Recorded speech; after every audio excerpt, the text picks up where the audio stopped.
El primer foco de contagio de coronavirus en Uruguay fue durante un casamiento en un salón de fiestas. A los pocos días, el 13 de marzo, estos negocios cerraron y aún permanecen en esa situación.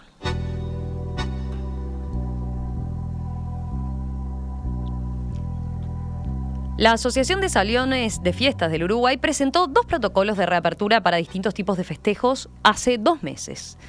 Propuso, entre varias cosas, 3 horas de festejos y trazabilidad para controlar cualquier contagio. Desde el Ministerio de Salud Pública se objetó parte de las medidas sugeridas por la gremial y en cambio se propuso controles más férreos que, para la asociación, hacen inviable toda realización de festejos.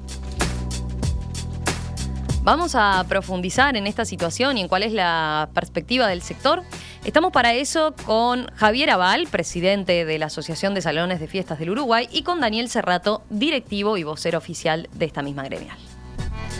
A los dos, bienvenidos, un gusto que nos acompañen. Bueno, buen día. ¿Qué tal? ¿Cómo estás? Primero les empiezo pidiendo una presentación de la Asociación de Salones de Fiestas del Uruguay. A ver, ¿qué tipo de negocios abarcan concretamente? ¿Cuáles son las características? Bueno, Javier. Principalmente tenés mayoritariamente, salones de fiestas infantiles, son poner un 60% de los asociados, y el resto, el 40% restante, son locales tanto cerrados como abiertos, o chacras y locales comerciales, que son los que hacen 15 y bodas, que hoy en día, con la perspectiva que tenemos, son los que vienen quedando relegados y los que más complicados están, y por los que más tenemos que ahora durante la charla argumentar ciertas cosas que prácticamente hoy no tienen. Eventos empresariales también, todo ese tipo de cosas. Sí. Y no es coherente que estén cerrados hoy en día. ¿A cuántas empresas concretamente representa la asociación? ¿Cuántos asociados tenemos? Tenemos algo así como 400 asociados, asociados 200, salones que, por ejemplo, en Montevideo hay 400 y en total del país hay unos 800. 800, ¿no? Exacto. 800 salones hay en 800 salones en todo el en país. todo el Uruguay. No hemos logrado todavía juntar a todos, pero ya somos unos 200. Estamos diciendo salones desde los que están como salones de fiesta en sí, tanto infantiles como chacras, como salones de deporte medio, y a eso tenemos que agregarle que después hay clubes sociales que también están funcionando en ese modo, ¿no? Les iba a preguntar, ¿cuál es la diferencia, por ejemplo, con CESEFA, que es la Cámara de Empresas de Servicios para Eventos y Fiestas? Bueno, la diferencia con CESEFA es que ellos agremian catering y afines. Ellos representan aproximadamente, son 13 más o menos la cantidad de asociados, y que ellos tienen esa representación. Y nosotros tenemos, digamos, infantiles. Ellos, por ejemplo, infantiles no tienen. Ellos tienen catering. Nosotros, por ejemplo, está catering. Nosotros nos especificamos puro y exclusivamente en... La integran los dueños de los locales. Correcto. Exclusivamente eso. Esta otra va por el lado de los catering también. Claro, va por el lado de los catering. Que nosotros catering, por ejemplo, no tenemos. Solamente salones. ¿Cuántas, repitan, cuántas empresas comprenden hoy en total?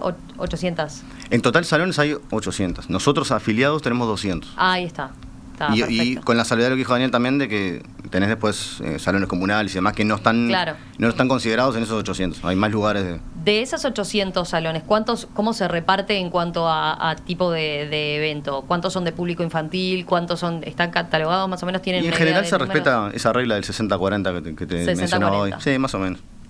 Quizás la gente no lo tenga del todo claro, ¿no? Pero ¿cuánto representa y qué evaluación hacen ustedes del impacto económico que significa este rubro para lo que es la actividad económica? Por ejemplo, ¿cuántos empleados tienen estas empresas? ¿De qué tipo de rubros abarcan, comprenden? Bueno, con respecto a la parte estrictamente laboral, nosotros abarcamos aproximadamente, entre directos e indirectos, unos 30.000 puestos de trabajo. 30.000 puestos de trabajo. 30.000 puestos de trabajo. Eso es lo que... Puede haber alguna variación ahí. ¿Qué es? Más bien hacia arriba. Indirecto, a ver, directo e indirecto. ¿Qué tipo abarcamos de rubros? 74 rubros. 74 rubros que van desde el cuidacoche hasta la modista, maestro de ceremonia, grupos musicales, mozos, animadores, empresas de filmación, fotografía, floristas, quien hace la parte de tarjetería. Tenemos 74 rubros. Claro, cuando hicimos la lista, claro, porque de lo claro, que derrama este sector, exacto, digamos. En las primeras reuniones con Alfin nos pidió, claro, empezamos a listar y nosotros mismos quedamos sorprendidos porque, claro, empezás a sumarle, y a sumarle, a sumarle, a sumarle, a sumarle. DJs, claro. mozos. Entonces, creo que cuando hicimos la cuenta eran 50. 50.000. Y cuando preparamos la reunión con Arbileche llegamos a 74. Y eso traducido de una manera precaria, porque es difícil contabilizarlo, eran 250.000 jornales por mes. Y si lo traspasabas a dinero, olvídate. Son millones de pesos por mes que no están circulando, ¿no? Se calcula, los cálculos que hay es que las fiestas trabajando a pleno en la normalidad, Sí. en un mes movilizan entre invitados, funcionarios, unas 290, 300.000 personas mensuales.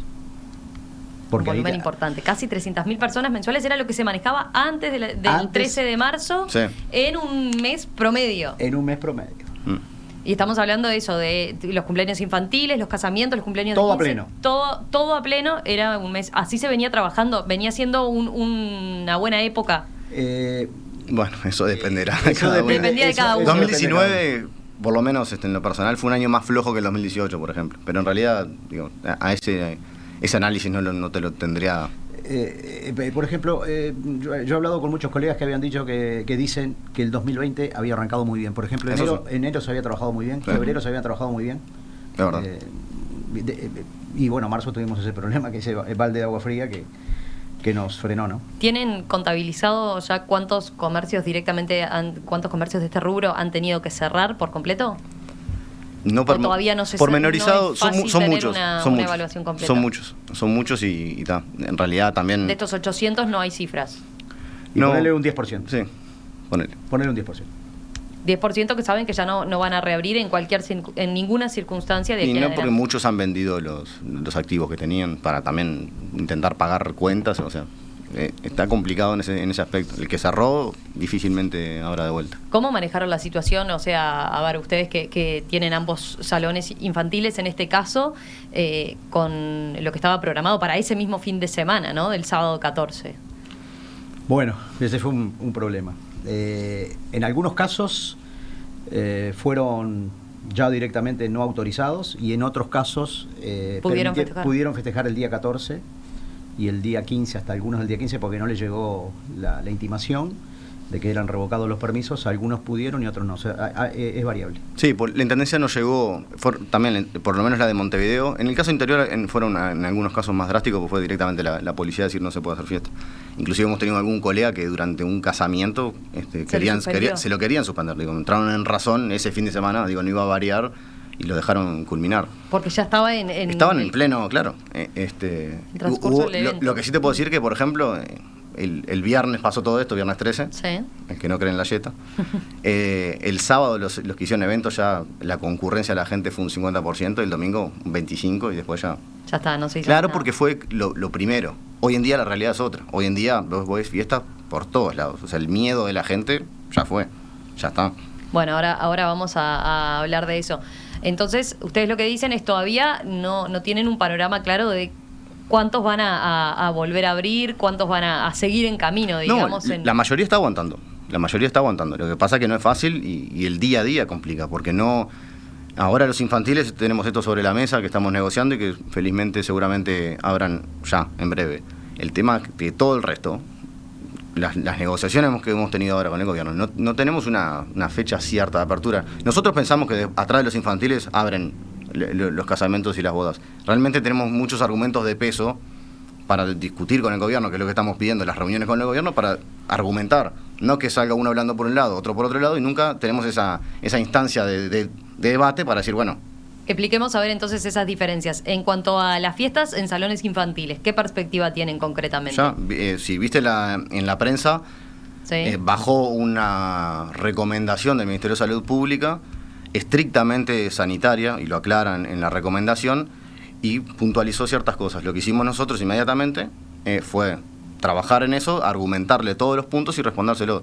Y se lo argumentamos con protocolos ya existentes, por ejemplo, del Ministerio de Turismo, de Gastronomía y de Hotelería. Entonces le dimos respuestas que no son refutables porque están trabajando en esa misma modalidad. Entonces, esta semana también pedimos reunión con Alfi, tenemos reunión con el Ministerio de Salud Pública pedida también, que nos pidieron que dejemos pasar esto el 24 sí. Y la idea es activarlo ya. Se comunicó con nosotros el día jueves José Luis Ajián, sí. Pidiéndonos... El subsecretario de Salud Pública. De Salud Pública, pidiéndonos si podíamos dejar pasar la noche de la nostalgia, que estaban muy atareados con todo este tema.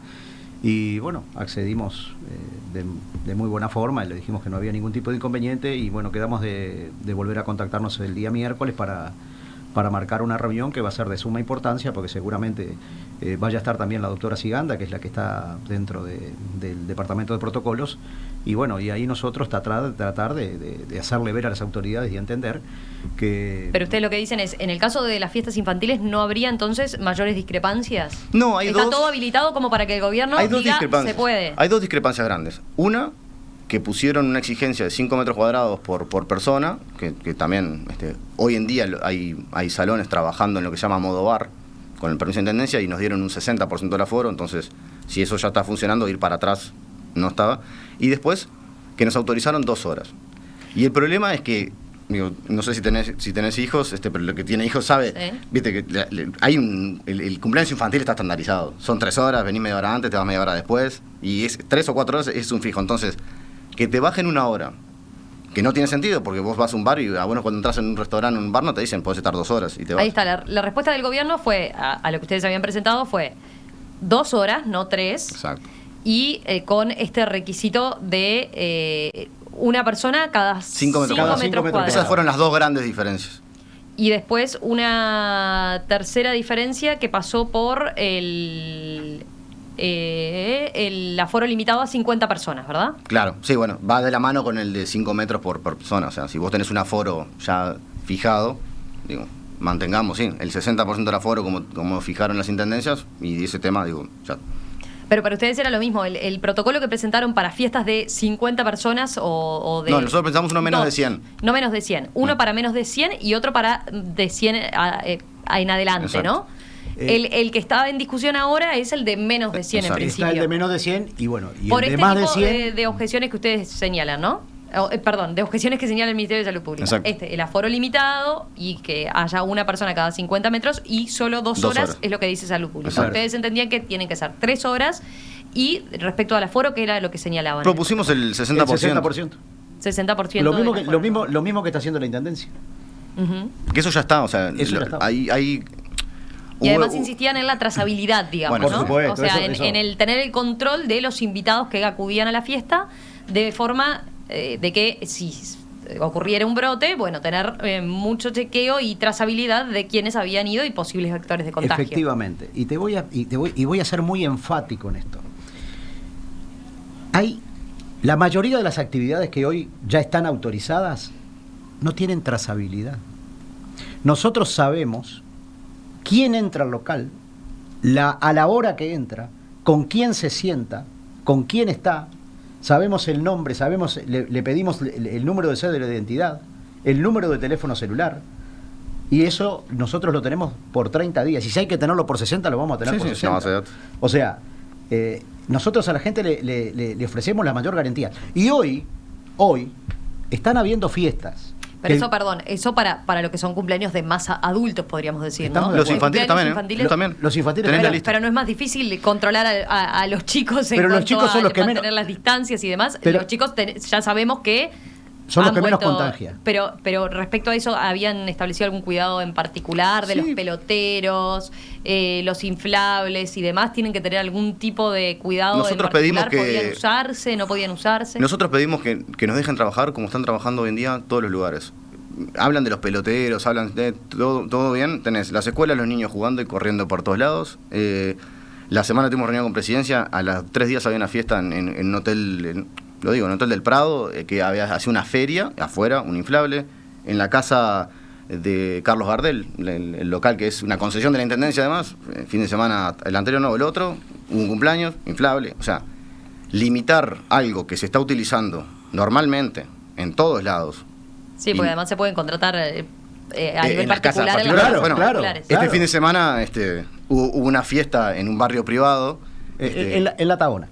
Puntualmente, en la tabla. Toro mecánico, animadores, fiesta, o sea, limitar algo. Haz lo que yo digo, pero no lo que yo hago, no. Entonces ahí sí nos pusimos enfáticos, decir, déjenos trabajar en un modo como están trabajando. No estamos pidiendo cosas locas, estamos diciendo, déjame trabajar como están trabajando otros sectores similares. Porque lo que está pasando hoy es un bar o una casa o cosa, hace un cumpleaños infantil, no tienen la rigidez que nos piden a nosotros y hacen lo que nosotros no nos dejan hacer. Entonces, hay un mercado negro de fiestas que el gobierno lo sabe. El gobierno lo sabe. Sí, se viene hablando de las fiestas clandestinas y el fin de semana hubo una fiesta importante. Un casamiento. Estela Maris, iglesia Estela Maris. De la iglesia Estela Maris salieron 200 invitados y lo hicieron en un local privado de gran porte. 200 y nos mandó, no es que te dicen nada, una persona invitada, indignada, nos mandó, fiesta, casamiento, se pensó, no sé si se pensó que sería una cena, baile, cosas, todo, y como no hubo está, baile también. por supuesto, y como no hubo... ese salón de... No era un salón. No era un salón. Ese es el problema. Era una empresa que utilizó sus instalaciones para hacer el casamiento, la boda de, no me acuerdo si era el hijo o quién era, usaron el galpón enorme de la empresa. Entonces, como se hace particular, de vuelta ahí arrancamos. No trazabilidad, no horario, no protocolo, no nada. Entonces ahí la fiesta puede ser de 8 de la noche hasta las 5 o 6 de la mañana, nadie controla. Capaz que el aforo de ese local era de 100 personas para evitar riesgo y tenías 200, etcétera. Entonces... Y una cosa que a mí me gustaría debatir con los expertos, y yo soy un neófito total, es por qué el virus es tan selectivo que en las fiestas ilegales no contagia, pero en las legales sí. Porque hasta ahora... Hay algunos que dicen, bueno, lo de los inflables, por ejemplo, puedes variar según si es en un espacio abierto o un espacio cerrado, por supuesto, por ejemplo, ¿no? Y podemos discutir eso, pero basta del cuco de que el virus solo se reproduce en salones cerrados y en salones legalmente habilitados, y en todas las fiestas ilegales que hay, cervecerías, esto, lo otro, no contagia, que es tan selectivo el virus. A ver, acá hay algo claro. Salvando la entrada del virus acá al Uruguay. Los contagios, la mayoría se dieron en la salud. Del trasiego que hay de médicos, de enfermeros, de un lado hacia otro. Sí, los dos focos grandes fueron salud. Fueron salud. Sí, tenemos igual el antecedente, ¿no? del casamiento. Sí, ese fue. A ver, pero hay algo bueno, importante. pero fue el primero porque se cortó fue ahí. el primero, ¿no? pero Sí. a ver, no perdamos de tenemos vista a algo. las autoridades insistiendo hoy en que, por ejemplo, en una fecha como hoy, no se acuda a este tipo de fiestas, Pero a ver, porque es una noche que se juega. Bueno, buena parte del partido, ¿cómo se logró en ese casamiento individualizar a todas las personas que estaban? Exacto. ¿Cómo se logró? Porque había trazabilidad. Y en ese momento no existía todavía el coronavirus acá en Uruguay. Pero había una lista de invitados, se sabía quién se sentó acá, quién se sentó acá y quién se sentó acá. ¿Y qué se hizo? Se fueron directamente, fueron 40 y pico, no sé si llegaron a 60 casos que hubieron. Hay problemas reales que cuando te dicen que la gravedad es los salones. Yo, por ejemplo, fin de semana pasado estuve en frontera con Brasil, ¿no? Estuve en Melo, fuimos hasta Aceguá. En Aceguá, y lo mismo pasa en las otras fronteras, tenés los famosos doble cédula. Entonces vos tenés un traspaso, y no menor, con Brasil, de brasilero que cuando entra a Uruguay utiliza la cédula uruguaya, entonces es un uruguayo volviendo, y cuando sale de Uruguay a Brasil, usa la cédula brasilera, es un brasilero volviendo. Y eso pasa todos los días, con Brasil, con la frontera más peligrosa que supuestamente tenemos. Y tenés gente, y no es una persona, son unas cuantas personas que hacen eso todos los días. Entonces, si eso no se controla, donde tenés el virus ahí sí al lado, a flota, y vienen a ponerse exigentes con los salones, nosotros lo que pedimos es que haya una coherencia. Si esto está pasando y felizmente no hay tanto problema, bueno, déjame trabajar. ¿Querés dejarme trabajar cada 15 días?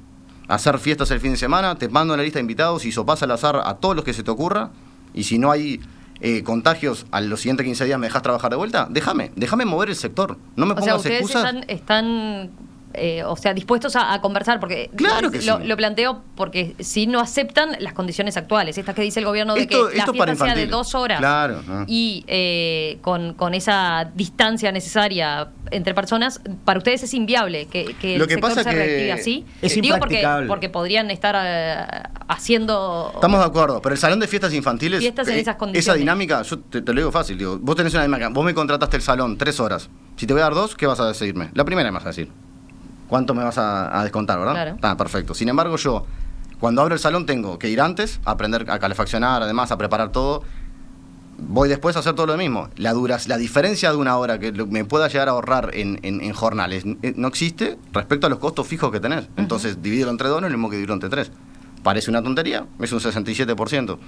de diferencia, ¿no? Un 33 de descuento, lo mismo. Entonces, y aparte no hay una argumentación válida. Pero no sería como un punto inicial como para después seguir, ¿no? Claro, Escalando pero y el seguir, si nos costó 5 meses llegar a este punto, ¿cuánto voy a pelear contigo después para que me des esa hora más? Entonces, ¿cuántas horas están permitidas a los niños estar en los salones de clase? Hasta 4 horas. Hasta ¿no? 4 horas, sí. ¿Ah? A ver, ¿cuál es la diferencia? Y vos ahí tenés la trazabilidad de quién te entró, de quién no entró, si está el papá, si está la mamá, si está el tío, si está el abuelo. A ver, lo que pasa es que hay una suerte de estigmatización tan grande con nuestro sector, que la gente pierde de vista... ¿Ustedes lo ven así? Sí. ¿Que está siendo estigmatizado Totalmente. el sector? O sea, por lo menos por la parte de los expertos del gobierno, que es lo que te decíamos recién. Y las redes sociales que son crueles, ¿no? Porque se piensan que los que tenemos salones de fiesta tenemos al jeque árabe con el turbante sacando petróleo con balde. Y no es así. Hay gente que la está pasando muy mal. A ver, hace 5 meses que estamos sin trabajar y seguimos pagando. No existe en el mundo, una empresa que se sostenga sin ingresos y pagando como tiene que pagar BPS, DGI, la luz, el agua y lo que están haciendo. Mayoritariamente, obviamente, enviaron a todo el personal al seguro de paro. Eso sí, Los claro. que tienen contrato de forma habitual, en planilla. Sí, pero los aportes patronales de BPS te lo siguen cobrando. El adelanto de renta... El aporte patronal. El aporte patronal se sigue pagando. El adelanto de renta, las empresas que están en no sede, siguen pagando. Los que tienen una sociedad anónima, que son los menos, siguen pagando el ICOSA, siguen pagando también el IRAE. Sí, y el anticipo de renta, convengamos una cosa, ¿no? Porque, digo, vos cerrás balance y el anticipo de renta lo pagás basado en el balance anterior. Sí. O sea, te están haciendo pagar ganancias futuras de 2019 que laburaste en un año que no van a tener estás trabajando.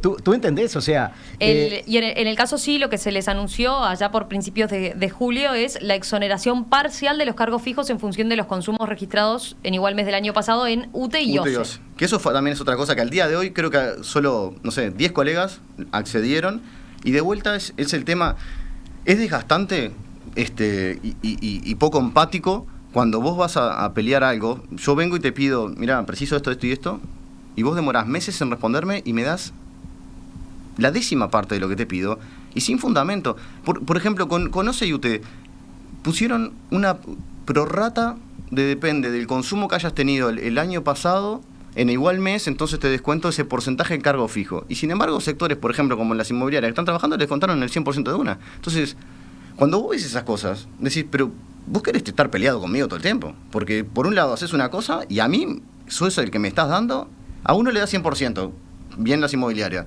A vos no, a vos que estás cerrado y estás garpando, te doy una prorrata. ¿Pero por qué? Por ejemplo, el Ministerio de Economía y Finanzas envió un proyecto de ley que ya fue votado por senadores y por diputados, exonerando, y me parece bárbaro, lo celebro, el aporte patronal, evitando el aporte patronal de los escolares, de los coches escolares. Sí. Ahora se va a mandar para las cantinas y creo que se va... Y nosotros hemos tenido que ir, nos recibió muy bien la ministra Arbeleche, entendió toda nuestra situación, se comprometió a hacer gestiones, se comprometió a estudiar todos nuestros planteos. Pero a ver, nosotros somos una empresa, un sector, que estamos en el CTI, estamos con la máscara, estamos a un paso de la morgue. Entonces yo digo, a ver, vamos a seguir dejando en penitencia a este sector que representa el 97% de las pymes en este país. Representan el 97-98% de las empresas del Uruguay. Y no es que lo invento yo, esto lo dice la CEPAL. ¿Tú me entendés? O sea, y el discurso del gobierno siempre fue, vamos a mantener las pymes porque son los que me generan el empleo y los que me mueven el motor de la economía del país. Así que si entiendo bien ahora, el foco de ustedes de preocupación va por dos lados, o los planteos hacia el gobierno van por dos lados también, por tener exoneraciones y beneficios en lo que tiene que ver con materia tributaria, por ejemplo.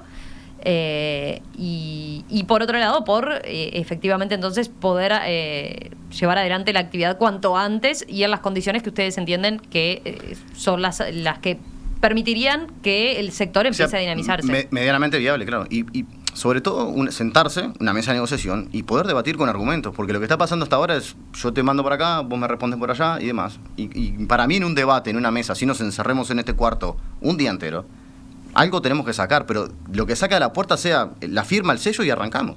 Porque si no, seguimos perdiendo días con eso, y el tiempo pasa, y las cuentas siguen viniendo, y es insostenible. Y hay algo no menor, que acá tenemos un gran inconveniente, que son los alquileres.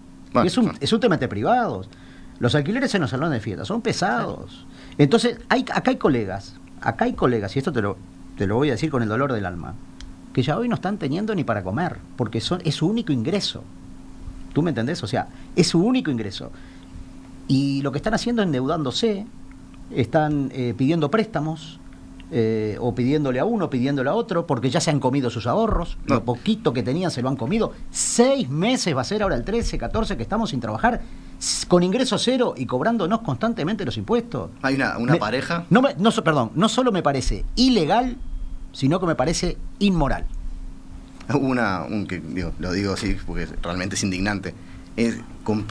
Con sus ahorros compraron la llave de un local, ¿no? La compraron en marzo, hicieron una fiesta. 13 de marzo después, marcharon. Gente que apostó todos sus ahorros a decir, bueno, invierto en la parte productiva, me voy al sector privado, invierten, les pasa eso. Y como ese ejemplo, hay unos cuantos. Y entonces decís, claro, no hay manera de sostenerte. Si yo te digo a vos, te saco el sueldo ahora y te elimino todo y te cargo de cuentas pesadas, como dice Daniel, pues no son cuentas que te dicen, bueno, la UTE, no, suman, pero suman al alquiler. Ustedes decían no solo los cargos fijos, lo que tiene que ver con en materia tributaria por el BPS y la DGI, señalaban, sino también algunos tributos municipales, ¿no? Bueno, la Intendencia de Maldonado y la de Paysandú ahora son las únicas dos que exoneraron, en caso de Maldonado, por todo el 2021 de los impuestos al sector nuestro. Y se exoneraron de todo, habían exonerado uno, no me acuerdo el nombre ahora técnico, y el otro impuesto que había, que era el de la contribución, también le habían dado el ok y en breve sale el decreto. Salvando esas dos intendencias, el resto, nada. Y no solo te cobran, particularmente en Montevideo, han caído a intimar a que termines de repente una habilitación en progreso o que hagas un depósito que tenías que hacer para la tasa bromatológica, que es pesadísima, y está cerrado. ¿Tú sabes cuál fue la contestación de la Intendencia de Montevideo? Y ni siquiera una contestación formal, ¿no? Fue vía WhatsApp. ¿Tenés idea cuál fue ante un planteamiento que le hicimos al subsecretario, a Canesa, que nos recibió amablemente, estuvimos conversando largo rato, porque la verdad con Dicandia no tuvieron contacto? No sabemos si está en el Uruguay todavía. No sabemos si está, porque las veces que lo hemos convocado nunca nos ha atendido. Entonces, o sea que han tenido respuestas similares del Gobierno Nacional y de la Intendencia de Montevideo, por ejemplo. Sí, en cuanto a exoneraciones, sí. En cuanto a exoneraciones, sí, pero la respuesta fue, la Intendencia no tiene dinero para hacer descuentos de exoneraciones, así que no hay forma de poder exonerarlos de nada. Otra cosa ridícula, la Intendencia de Montevideo. Un colega, cumpleaños del padre, tiene el local de fiesta adelante y la casa atrás. Y su cumpleaños del padre, utilizó el salón, está cerrado, lo utilizó. Cayó en Intendencia a multarlo. Y pero le dice, pero escuchame una cosa, si yo en vez de estar acá físicamente, estaba acá atrás, que es mi casa, que es más chica, que el distanciamiento es más chico, todo, no me multás, y por estar usando yo mi salón para mí, o sea, no puedo ganar guita, todo, lo uso para mí, ¿me multás? Pues sí, multa. A ese nivel de empatía estamos laburando. Entonces, por eso te digo, hay cosas que resultan inmorales. ¿Qué perspectiva, para ir cerrando, qué perspectiva tienen ustedes de cuando efectivamente se les permita abrir? Porque hay quien puede decir, bueno, también hay mucha cosa cancelada, o sea, la gente tuvo que suspender todos sus festejos estos meses y bueno, ahora se va a dar un repunte, un boom al respecto. ¿Lo ven así? ¿La experiencia internacional qué indica o qué expectativa tienen ustedes de lo que es el charlar con los clientes, incluso que tenían agendado, por ejemplo, algo? Muchos clientes quieren festejar. Muchos clientes. Depende del tipo de evento que tengas, vas a activarlo inmediatamente o no. Un cumpleaños infantil que cumplió en marzo, yo por ejemplo uno que era en marzo, lo postergó un mes, dos, cuando vio que venía para largo y dice, lo hacemos en marzo del año que viene. Sí. Yo creo que el sector va a trabajar. El tema del miedo, que era lo que primero teníamos nosotros duda, ya se fue, pasó tiempo y vos ves, al ver toda la fiesta que hay, que el miedo ya no está. Después es un tema de reagenda. Hay una cosa, decirla que Daniel, que estábamos hablando afuera, el tema de cómo funciona, ¿no? El tema del calendario. Claro, porque ¿qué pasa? Tú, por ejemplo, A ver, te la hago sencilla, en poquitas palabras. El gobierno nos autoriza a empezar a trabajar a los infantiles el 1 de septiembre. ¿Tú sabes cuándo va a ser el primer cumpleaños que vas a tener? Bastante más adelante, ¿no? Octubre. Porque la gente, los infantiles, los maneja un mes antes, con alguno capaz que 25 días antes, pero recién nosotros vamos a empezar a funcionar en octubre. Lo mismo está pasando con el resto de la actividad. Por ejemplo, hay colegas que tienen salones de mayor porte que contrajeron préstamos en Banco República, en otras entidades, y claro, te dan 6 meses, pero empiezan a pagar en marzo. Y ahora, ¿quién les asegura que en marzo vamos a estar funcionando? ¿Qué pasa a esa gente? Se endeuda. 3 meses no pagaste, vas categoría 100, Banco Central, como mal pagador. Igual esperemos que vamos a estar trabajando. Vamos a tener fe que vamos a estar trabajando. Somos optimistas de que vamos a estar trabajando. Javier Aval, Daniel Cerrato, presidente y vocero respectivamente de la Asociación de Salones de Fiestas del Uruguay. Gracias, gracias por estos minutos esta mañana aquí en Perspectiva. Gracias quedaron, a vos. Javier, cosas. Quedaron cosas, pero bueno, el tiempo es complicado, pero bueno. El tiempo es tirano. Sí, esperemos que el gobierno escuche, nos dé las reuniones y sobre todo nos deje trabajar como estamos planteando. Volvemos a conversar en cualquier momento. Muchas gracias.